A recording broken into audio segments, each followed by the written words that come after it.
What's going on, guys? It's Greg here, aka NYPrepper. It is Tuesday, April 15th, 2025, and I have an emergency alert to share with you guys. Right now it is 15:26 Eastern Time here in the United States, and we have some major breaking news coming in from Russia and from here in the US. So this afternoon, the U.S. nuclear forces are transmitting nuclear codes nonstop.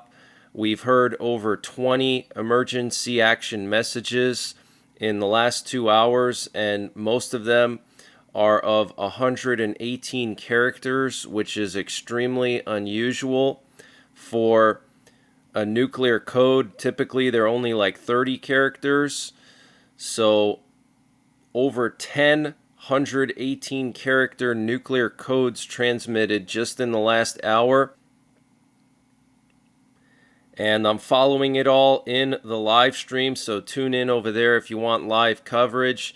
Now, in addition to that, we currently have a U.S. aerial refueler flying over Whiteman Air Force Base in Missouri. This is a KC-135 Strato tanker, and Whiteman Air Force Base is where we keep our B-2 stealth bombers.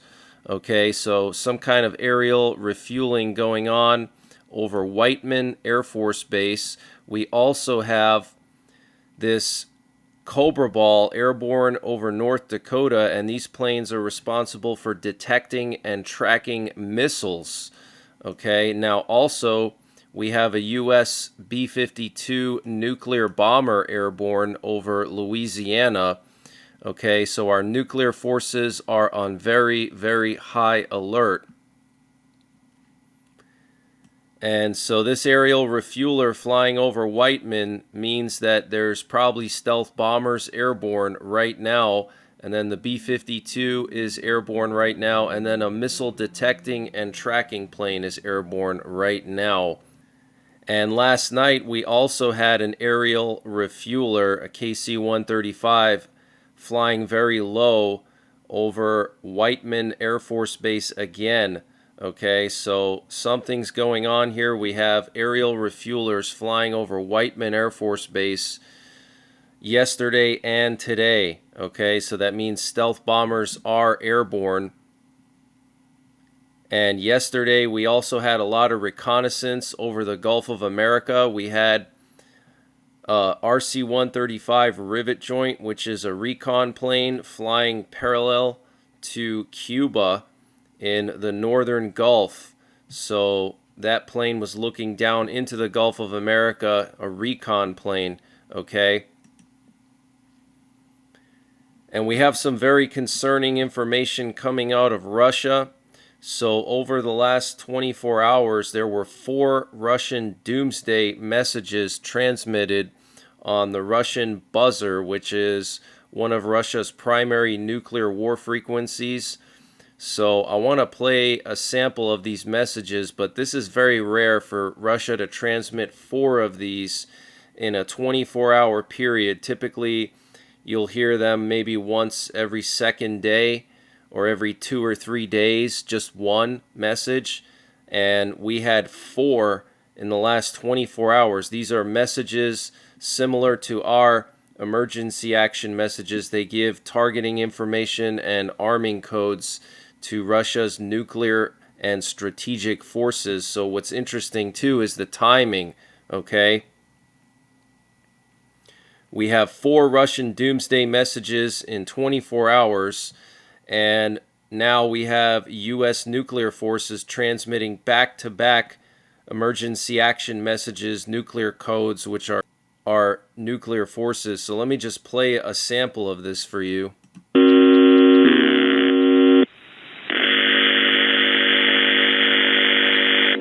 Николай, Женя, Татьяна, Иван.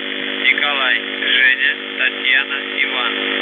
33 702. Николай, Елена, Павел, Татьяна, Ульяна, Николай. 66 52 20 75.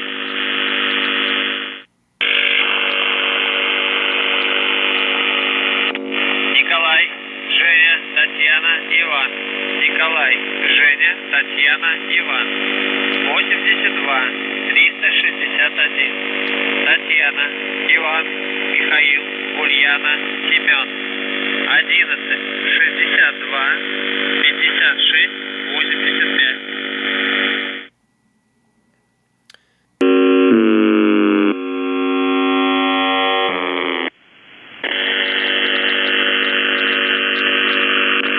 Николай, Женя, Татьяна, Иван. Николай, Женя, Татьяна, Иван. 70 082. Леонид, Иван, Семен, Ольга, Павел, Леонид, Анна, Щука. 67 93 08 09. So that was 3 messages, and then here's the last message.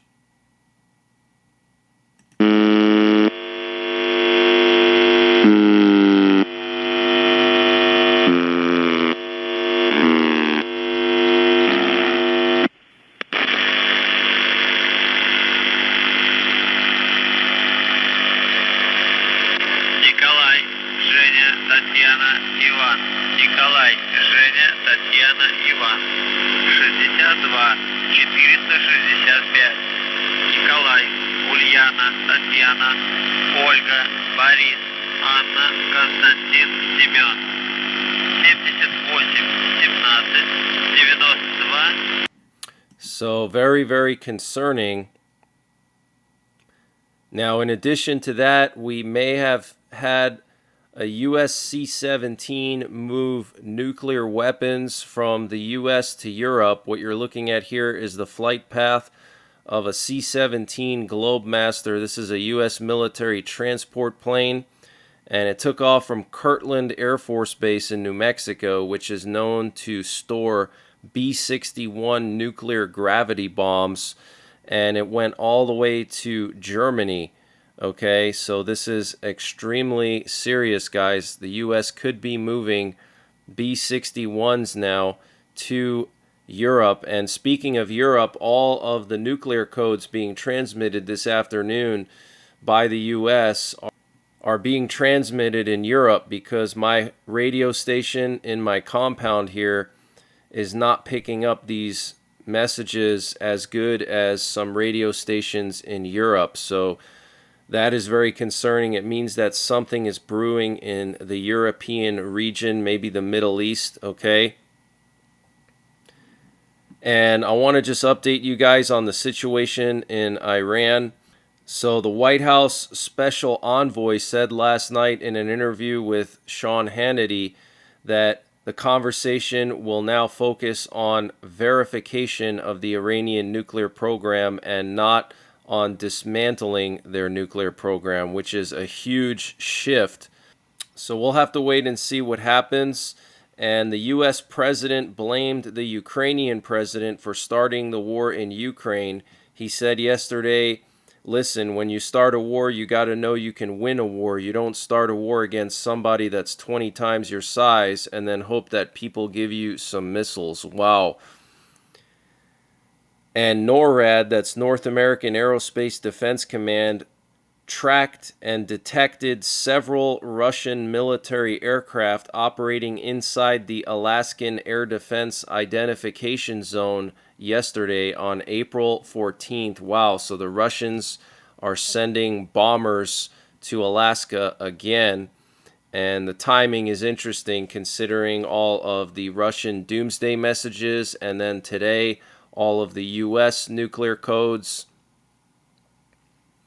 And the FAA will conduct drone detection testing in New Jersey starting today. The FAA will operate large drones during 2 weeks of testing aimed at improving detection of drones near restricted airspace following the wave of mystery sightings in December. And Taiwan's military says it wants enough attack drones and a strong independent supply chain to defend against a possible attack from China. So Taiwan is really gearing up now, and this comes just about 2 weeks after China did those massive blockade drills around Taiwan. And I want to remind you guys that China did live fire exercises right off the coast of Australia without notifying Australia. This was a few months ago. And the UK is dispatching one of its 2 aircraft carriers, the HMS Prince of Wales, later this month to the Middle East in the Indian Ocean and the Western Pacific. Wow. So that is a sign that something could go down in the Middle East. Okay, the British are moving one of their aircraft carriers to the Indian Ocean and the Western Pacific. And Poland will ban photography at over 25,000 sites under a new national security law starting April 17th. Taking photos of civilian infrastructure, including ports, bridges, railways, and government buildings, will be illegal. Okay, so 25,000 locations in Poland will now be under this new security law banning photography. Wow, so they definitely know that something is about to go down, and they don't want Russia to take pictures, to have their spies take pictures of all their critical infrastructure. And before I continue with the breaking news, I wanted to mention the sponsor for this update, which is EMP Shield. Guys, I have an EMP Shield installed in my truck, and they're currently doing a 25% sale, and you can also use my promo code NYPrepper, and the link and the promo code are in the description below this video, and my promo code will get you an additional 15% off. Like I said, I have one of these installed in my truck. It's really easy to install, and it's been certified by U.S. military testing. Okay, so they also sell these for not just vehicles, but campers, generators, and other things. Okay, so check out empshield.com and use my promo code NYPrepper to get 15% off. And then they're also doing a 25% sale. I want to just share some footage here coming out of Iran. Here you can see Iran moving some kind of an air defense system or some kind of a missile system. This was just a few days ago. So Iran has put all of their missile forces and air defense forces on maximum alert. And Iran's foreign minister will be visiting Russia ahead of their next round of talks with the U.S. So it seems like Russia is going to be mediating this whole thing with Iran. And we know that the U.S. Special Envoy went to Russia and met with Putin before going to Oman over this past weekend. And Iran will unveil advanced weaponry next week and hold a major military parade. And Russia has now positioned 10 Tu-95 Bear bombers and 36 Tu-22 backfire bombers at the Olenya Air Base, which is a base that Russia always uses to bomb Ukraine, making a total of 46 bombers staged up at this base. Very, very concerning. Looks like Russia is planning a massive strike on Ukraine. And remember, just a few days ago, okay, on Palm Sunday morning, Russia launched a ballistic missile attack in the center of the city of Sumy and killed over 30 civilians. Okay, a civilian attack on Palm Sunday morning. That is absolutely satanic, guys. And South Korea and the U.S. on Tuesday staged joint air drills involving at least one U.S. B-1 bomber over the Korean peninsula in a show of force against North Korean military threats. The drills also mobilized South Korean F-35s, F-16s, and U.S. F-16s. So some kind of drill last night over South Korea. And I did show you guys the high priority recon plane that was flying along the border of North and South Korea, a U.S. combat sentinel, which sends intelligence directly to the U.S. president. Maybe that was why, or maybe there was another reason. We also had an E-3 Sentry AWACS plane, a radar plane, flying in the Sea of Japan. And the leaders of NATO have warned of a potential global internet blackout due to Russian sabotage of undersea cables. And the U.S. Special Envoy to the Middle East and Ukraine said that he had a 5-hour meeting with Putin last weekend. And after the meeting, he said that he finally got Putin's request for permanent peace. He said, "This is the third meeting I've had with him. The last one lasted close to 5 hours.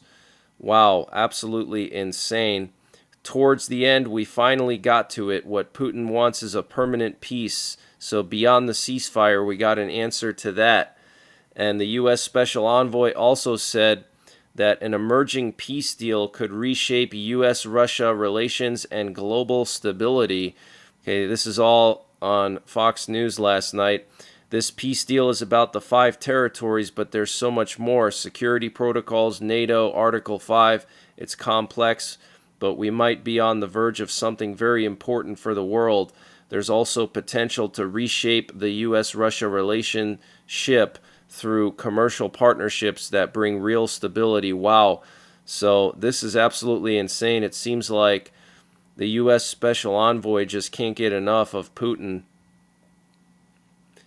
And Russia is intensifying its bombardment of northern Ukraine, specifically the Sumy region, in preparation for an assault aimed at establishing a buffer zone. And the Polish Foreign Minister Radosław Sikorski said on Monday he hoped the U.S. president and his administration would see that the Russian president was mocking their goodwill. And the president of Estonia signed amendments into law that give the Estonian military the right to attack civilian ships if their actions are seen as a threat to Estonia's infrastructure. And we know that Russia has cut several of Estonia's undersea cables. And North Korea is currently building the largest warship in its arsenal, measuring 140 meters long. The missile frigate is said to have vertical launchers for missiles at air and ground targets. North Korea received military technology from Russia to build this ship because North Korea is under strict sanctions. And last night we had some U.S. aerial refuelers fly to a known bomber base in Spain, 2 of them. Okay, so another sign that the U.S. is gearing up to strike Iran possibly. And then last night we had more U.S. military cargo planes going down to Qatar. Here you can see about half a dozen of these U.S. military cargo planes going to Qatar and returning. We also had a Russian VIP plane fly from Moscow to Minsk. This is pretty interesting. Could have been some kind of Russian general or Russian defense minister, national security person. Very rare and very interesting. And we also had a massive amount of reconnaissance over Eastern Europe last night. Here you can see a Swedish reconnaissance plane in the Baltic Sea. You can see a private reconnaissance plane flying through the Suwałki Gap into northern Poland. We also had an Estonian recon plane and also a Russian Air Force plane flew to Kaliningrad. So Russia's continuing to build up their forces in Kaliningrad. And then we had a NATO AWACS plane over northern Poland. And then here's a picture of that massive 140 meter long North Korean ship. Absolutely insane. Look at the size of this thing.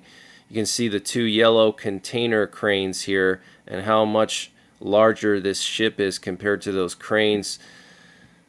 But that's the latest breaking news that I have. I might be back later on tonight, and I will be monitoring the emergency action messages, the U.S. nuclear codes in the live stream throughout the rest of the afternoon.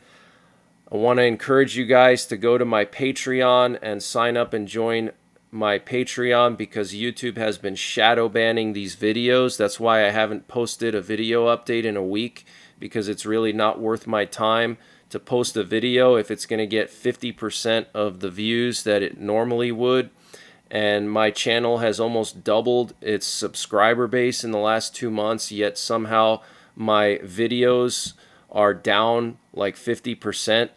Okay, so I've been mostly just updating in the live streams every night. So if I don't post videos throughout the day, it means that I'm going to be updating in the live streams, and usually I update around 10 or 11 p.m.